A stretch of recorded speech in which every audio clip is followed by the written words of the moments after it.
오늘 우리 성경 말씀 창세기 32장 24절부터 28절에 있는 말씀입니다. 창세기 32장 24절부터 우리 28절에 있는 말씀 같이 보십시다. 야곱은 홀로 남았더니 어떤 사람이 날이 새도록 야곱과 씨름하다가 자기가 야곱을 이기지 못함을 보고 그가 야곱의 허벅지 관절을 치매 야곱의 허벅지 관절이 그 사람과 씨름할 때에 어긋났더라. 그가 이르되 날이 새려하니 나로 가게 하라. 야곱이 이르되 당신이 내게 축복하지 아니하면 내가 가게 하지 아니하겠나이다.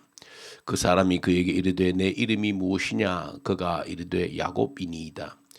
그가 이르되 내 이름을 다시는 야곱이라 부를 것이 아니요 이스라엘이라 부를 것이니 이는 내가 하나님과 및 사람들과 겨루어 이겼음이니라.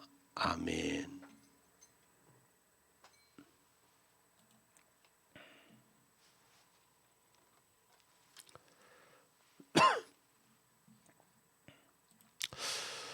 오늘 우리 창세기 32장을 우리가 함께 묵상하고 또 기도의 제목을 또 발견하기를 원합니다. 이제 야곱은 20년 동안에 외삼촌 라반의 집에서의 삶을 청산하고 하나님께서 말씀하신 대로 이제 고향으로 돌아가는 길에 나서게 됩니다. 그 중에서 있었던 일들을 보여주는데 야곱의 생애를 우리에게 보여주시는 것은 또 상세하게 또 야곱의 생애를 우리에게 들추어 내는 것은 오랜 시간 4,000년의 시간이 지났지만은 그래도 가장 많은 사람들과 우리의 비슷한 모습이 야곱 속에 녹아 있기 때문이다. 야곱을 보면서 결국 우리의 얼굴을 보라고 하는 것이 야곱의 생애를 우리에게 들추어내고 있는 가장 중요한 이유이다. 야곱이 그 살아가는 여정 가운데 또 그 신앙이 성숙해 가는 여정 가운데서 우리가 주목해서 보게 되어지는 것은 참으로 한 사람이 변하고 새롭게 되어지는 것이 하루아침에 이루어지는 것이 아니다라고 하는 사실을 우리에게 보여줍니다. 자, 그런 과정에서 오늘 본문 속에 있는 사건은 그 야곱의 성장 일기 가운데에 또 하나의 큰 전환점이 되어지는 그런 사건이 오늘 본문 속에 기록이 되어져 있습니다. 우리가 예수를 믿고 구원을 받았다라고 하는 것의 의미가 무엇인가?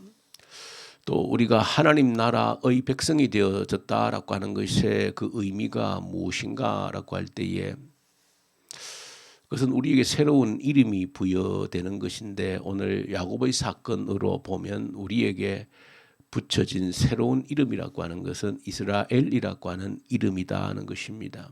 오늘 야곱에게 새롭게 붙여진 그 이름이 이스라엘이라고 하는 이름입니다. 그러므로 이스라엘이라고 하는 이름은 하나님의 백성들에게 붙여진 이름입니다. 물론 처음 시작은 야곱으로부터 출발해서 야곱에게 붙여진 그 이름으로서 출발을 하게 되어집니다. 그러므로 내가 예수 믿고 구원받았다 하는 것은 내 이름이 바뀌었다는 것입니다. 이스라엘이라고 한 이름으로 바뀌었다는 것입니다. 내가 하나님 나라의 백성이 되어졌다. 하나님이 다스리시는 하나님이 통치하시는 나라에 내가 백성이 되어졌다라고 하는 것은 내 이름이 바뀌었다는 것입니다. 이스라엘이라고 하는 이름으로 바뀌었다는 의미가 내가 이제 하나님 나라의 백성이 되어졌다. 어디에서? 세상 나라에서 살다가 하나님이 다스리시는 하나님이 통치하시는 그 나라의 백성이 되어졌다라고 하는 그 의미는 내 이름이 이스라엘이라고 하는 이름으로 바뀌어졌다 하는 그 의미가 되어집니다. 야곱은 출발하는 과정에서 오늘 1절에 보시면은 하나님의 군대를 만났다라고 그렇게 기록하고 있습니다. 하나님의 군대를 만나고 야곱은 그곳을 마하나임이다, 하나님의 군대다라고 하는 그런 이름을 붙이기도 했습니다.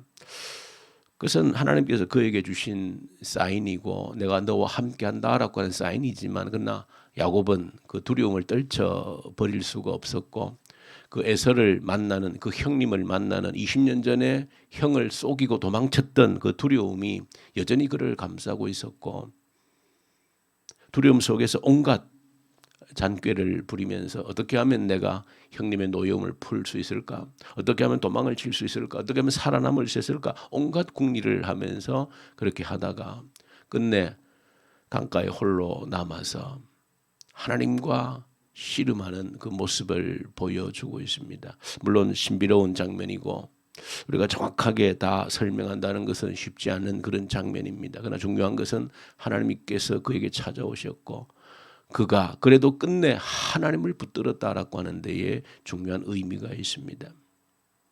자, 그 가운데 이제 하나님께서 새벽에 그를 떠나려고 할 때 야곱은 하나님의 손을 놔주지 않는 그런 모습을 보여줍니다. 끝까지 붙들고 내게 축복하지 아니하면 내가 이 손을 놓지 않겠다라고 하는 그 간절한 그런 부르짖음에 하나님께서 그에게 허락하시고 응답하신 것이 이름을 바꾸어 준 것입니다. 이제는 너의 이름을 야곱이라 하지 말라. 이제 너의 이름은 이스라엘이다 하고 그의 이름을 바꾸어 준 것입니다. 야곱이라고 한 이름과 이스라엘이라고 한 이름은 아주 대조적인 의미를 지니고 있습니다. 야곱, 발꿈치를 잡았다는 것이 움켜쥐었다는 것입니다. 그 사람의 발꿈치를 움켜쥐고 내가 더 앞서겠다라고 하는 사람과 다투고 경쟁하고 투쟁하는 그 이름의 상징이 야곱입니다. 다른 사람보다 앞서기 위해서 다른 사람보다 더 많은 것을 움켜쥐기 위해서 싸워야 했던 투쟁해야 했던 그 이름이 바로 야곱이라고 하는 이름인데 이제는 그 이름으로 너를 부르지 않겠다는 것입니다. 이스라엘이다. 이스라엘은 하나님과 겨룬다. 하나님과 싸운다. 라고 하는 그런 의미를 지니고 있습니다. 이제는 사람과 다투지 말고 사람과 경쟁하고 투쟁하지 말고 하나님을 붙들고 늘어지라. 하나님과 붙들고 씨름하라. 그런 이름이 이스라엘이라고 하는 이름의 그 뜻입니다. 그러므로 내가 예수 믿었다. 구원받았다는 것은 내가 이제 하나님 나라의 백성이 되어졌다라고 하는 것은 하나님이 다스리는 나라, 하나님이 통치하는 나라의 백성이 되어졌다는 것인데 그것은 바로 이제 사람과 투쟁하는 자가 되지 말라는 것입니다. 사람과 다투는 자가 아니고 하나님과 다투는 자가 되라고 하는 이름이 이스라엘이라고 하는 이름입니다. 이 새벽에 저와 여러분들이 눈을 뜨고 하나님 앞에 서 있다라고 하는 것은 이 이름의 자격을 가지고 있기 때문에 하나님과 씨름하기 위해서 이 새벽에 여기에 여러분 각자의 자리에 앉아 있는 줄로 믿습니다. 도대체 하나님과 씨름한다, 하나님을 상대한다는 것이 무슨 뜻인가라고 하는 것이죠. 하나님을 상대한다. 이제 사람을 상대하지 않고 하나님을 상대한다. 그럼 사람은 아예 무시하고 살라는 것인가? 그것이 아니고 모든 문제의 원인을 하나님께 두라는 것입니다. 사람에게 어떤 주변 환경에 문제의 근본 원인을 두지 말라는 것입니다. 나의 하나님은 전지전능하신 하나님이시고 절대 주권을 가지고 계셔서 지금도 모든 것을 다스리고 섭리하시는 하늘의 새 한 마리도 들의 풀 한 포기도 책임지시는 그 하나님이 내가 상대해야 될 하나님이라면 모든 내게 닥치는 문제의 원인을 사람에게 두지 말고 하나님께 두라는 것입니다. 사람을 붙들고 너가 왜 이래라고 투쟁하지 말고 너 때문에 내가 이렇게 되어서라고 그 사람을 붙들고 싸우지 말고 그 문제를 두고 하나님께 가져오라는 그 의미가 되어집니다. 우리는 이 모든 문제의 원인을 상대방에게 두기 때문에 너 때문에 라고 하는 문제의식 때문에 죽을 때까지 사람을 붙들고 투쟁하면서 싸우면서 살아가는 미련한 야곱과 같은 그런 인생이 되어집니다. 그러나 우리에게 새 이름을 주신 것은 그렇게 살지 말라는 것입니다. 하나님 나라의 백성이 되어졌으면 하나님이 다스리는 나라의 백성이라고 하는 것을 믿는다라고 하면 하나님을 붙들고 늘어지라는 것입니다. 그 문제의 원인이 그 사람에게 있는 것이 아니고 그 사람 때문에 그런 나에게 어려움이 닥친 것이 아니고 그 사람이 내 문제를 해결해 줄 자도 아니고 그 사람이 내게 복을 줄 자도 아니고 내 문제를 해결할 자는 하나님이시고 내게 복을 주실 분도 하나님이시기 때문에 하나님과 붙들고 늘어지라. 그것이 우리에게 새롭게 부여해 준 이스라엘이라고 하는 이름입니다. 얼마나 감사한 이름입니까? 이 이름보다도 내게 더 축복스러운 선물이 어디에 있겠습니까? 저 여러분들에게 주어진 이름입니다. 사람과 다투지 말고 사람에게 문제가 있다 너 때문이라고 생각하지 말고 모든 근본 원인 하나님께 있는 것이다. 하나님이 이런 문제를 허락하신 것은 나와 한번 다투어 보자라고 하는 하나님의 초청이다. 하나님께 한번 엎드려서 한번 부르짖어 보라고 하는 하나님의 초청이다. 그 정확한 문제를 바라보는 눈이라고 하는 것입니다.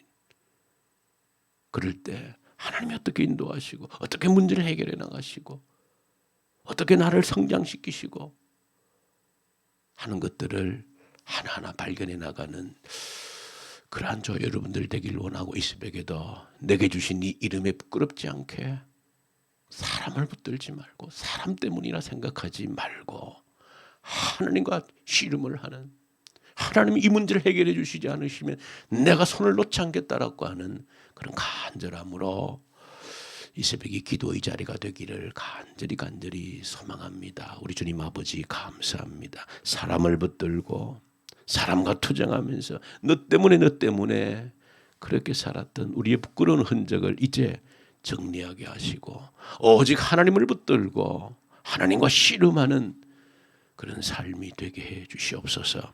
예수님 이름으로 기도 올려드립니다. 아멘. 하늘에 계신 우리 아버지, 아버지의 이름을 거룩하게 하시며 아버지의 나라가 오게 하시며 아버지의 뜻이 하늘에서와 같이 땅에서도 이루어지게 하소서. 오늘 우리에게 일용할 양식을 주시고 우리가 우리에게 잘못한 사람을 용서하여 준 것 같이 우리 죄를 용서하여 주시고 우리를 시험에 빠지지 않게 하시고 악에서 구하소서. 나라와 권능과 영광이 영원히 아버지의 것입니다. 아멘. 주신 말씀 가지고 간절히 기도 올려드리십시다. 우리 기도할 때에 이스라엘이라고 하는 이름을 내게 주셨사오니 사람을 붙들지 않게 하시고 하나님을 붙들고 결단하는 저희들 되게 달라고 간절히 기도하십시다. 이 나라를 올려드리십시다. 곧 지도자를 뽑아야 될 터인데 하나님을 기뻐하는 자, 하나님을 두려워하는 자 뽑혀져서 이 땅에 그로 인하여 복이 되게 해 주십시오. 간절히 기도하고 북한 땅을 위해서 이제 회복시켜 주십시오. 하나님의 부흥이 다시 한 번 더 그 땅에 일어나게 하십시오. 악한 정권이 소멸되게 하십시오. 이 코로나 앞에서 진정으로 하나님의 뜻을 간절히 찾는 하나님 무슨 뜻입니까? 내가 이 코로나를 통해서 어떻게 교훈을 받아야 되는지 하나님이 무엇을 원하시는지를 깨닫게 해달라고 간절히 기도로 올려드리십시다. 교회를 위해서 기도할 때 특별히 오늘 유초등부 아이들을 위해서 아이들이 없으면 우리의 미래가 없는 것인데 하나님 우리에게 맡겨준 아이들 또 이 지역에 있는 아이들을 책임져내는 말씀으로 양육해내는 그 책임을 다하는 주의 교회 되게 해주십시오. 간절히 기도하고 선교사님들 터키, 이집트, 인도, 우리 러시아, 중국 우리 선교사님들 말씀과 성령으로 충만케 하십시오. 기도하고 우리 환우들이 있습니다. 붙들어 주십시오. 암으로 투병하는 주의 종들 붙들어 주십시오. 주의 이름만을 바라보는 종들에게 주의 능력의 손을 얹어 주십시오. 위에서 간절히 기도로 올려드리십시다. 우리 함께 우리 기도하십시다.